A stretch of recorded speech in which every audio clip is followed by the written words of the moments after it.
things look to change quite quickly these days because we just had this phone call among President Obama and Iranian President Rohani, and so it looks like that the balance in the region in some way is changing. Isn't it going to affect in some ways what is happening in Syria? I think it's going to affect it positively.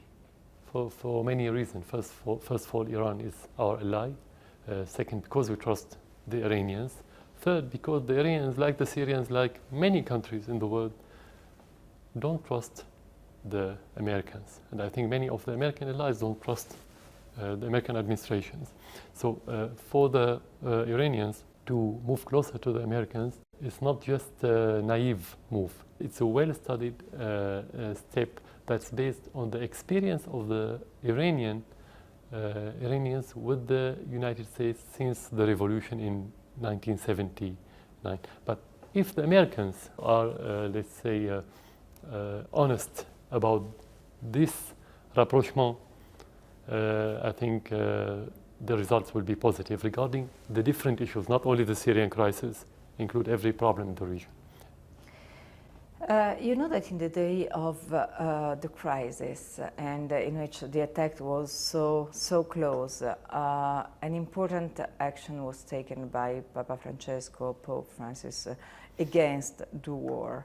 And now, speaking to the Christian minority here, they are all very scared. What is going to be your attitude towards minority like Christians in the next few years?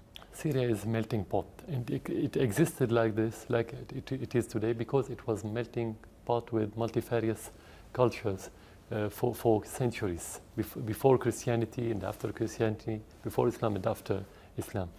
If you have any change, dramatic change in the demographic and the social fabric of the Syrian society, you're going to have big problem in the future regarding the future of Syria. I don't know what kind of problem, because it's more complicated than anyone would think, and that will affect the other countries in the regions. So Syria is a secular country, and the Syrian society is secular society. So secular means deal with every citizen, regardless of its religion, sect, and ethnicities. So I think taking care of these minorities in Syria, especially the Christian, in light of what's been happening recently, burning churches, attacking Christian villages, expelling Christians from their houses and homes, in light of this, dealing with this crisis is not Syrian issue, it's not only a regional issue, it should be international issue, especially for Europe, and especially for Italy and for the Vatican. So, Mr. President, these have been very complicated weeks, and the escalation started with the infamous 21st August attack. Can we go back to that allegation about chemical attack? Which is your version? Because you're speaking about having different evidences, UN inspectors are here working. Can you help us understanding which is your version about this? Yeah. Let me tell you in brief first. Let's start by saying the Syrian army didn't use it at all. It never arranged to use chemical weapons during the crisis. And we have every evidence that the gangs have used this. Now, why the Syrian army didn't use it? Logically and realistically, you don't use it when you're in advancement. The army was advancing. Why to use it? You didn't use it for 2 years, for 2.5 years, while you had many difficult situations in different areas in Syria. You have much more terrorists facing you in other places, more than Damascus. Why didn't we use it? Why only in that place? Second, the story now, or the narrative, the American narrative, we invited the delegation to come to Syria, which is responsible of investigating the use of chemical weapons before that incident. And the day they arrived, the second day, the Syrian army used chemical weapons. Is that plausible? You cannot believe this story. Second, when we invited the delegation to come in March, why the Americans put obstacles? And why did they accept that recently before the incident, and when they arrived, the attack happened? Second, you cannot use it in a city where you can have tens of thousands of casualties, including the army. The most important thing, nobody verified the veracity of the videos and the photos. No one.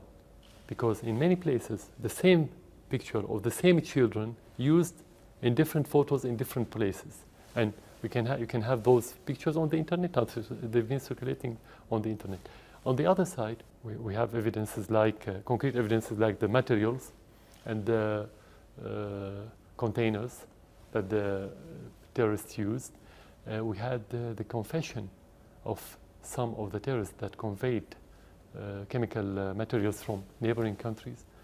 And you have the indications that the interest of whoever committed this crime wasn't the Syrian army, it was the terrorists. So is there even the slightest chance or possibility that someone inside your circle or the army did it against your permission, against you, and then maybe we'll see him defeat in a few months? I don't know. It's a very complicated crisis, so we're allowed to do speculations. It's a weapon of mass destruction. It's a chemical. It's like if you say that somebody in a nuclear country wanted to use nuclear weapon without the authority of his master.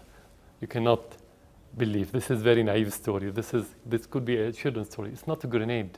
You put it in your pocket, you throw it whenever you want. The process of using the chemical weapons, if you have a war with any enemy, and if you want to use it, it's very complicated. It's under strict procedure because technically, it's complicated technically, first of all, to activate the material itself. This is the second. Not a single unit in the Syrian army has chemical weapon anyway. You have specialized unit, and if you want to use it, this specialized unit should join the army in order to use the chemical weapon. So again, this is children's narrative. No way. Yeah. So, since we are going back in time, let's go at the beginning of the crisis. At that time, you acted in a very tough way against any sign of opposition. Do you have any kind of regret of the way everything began?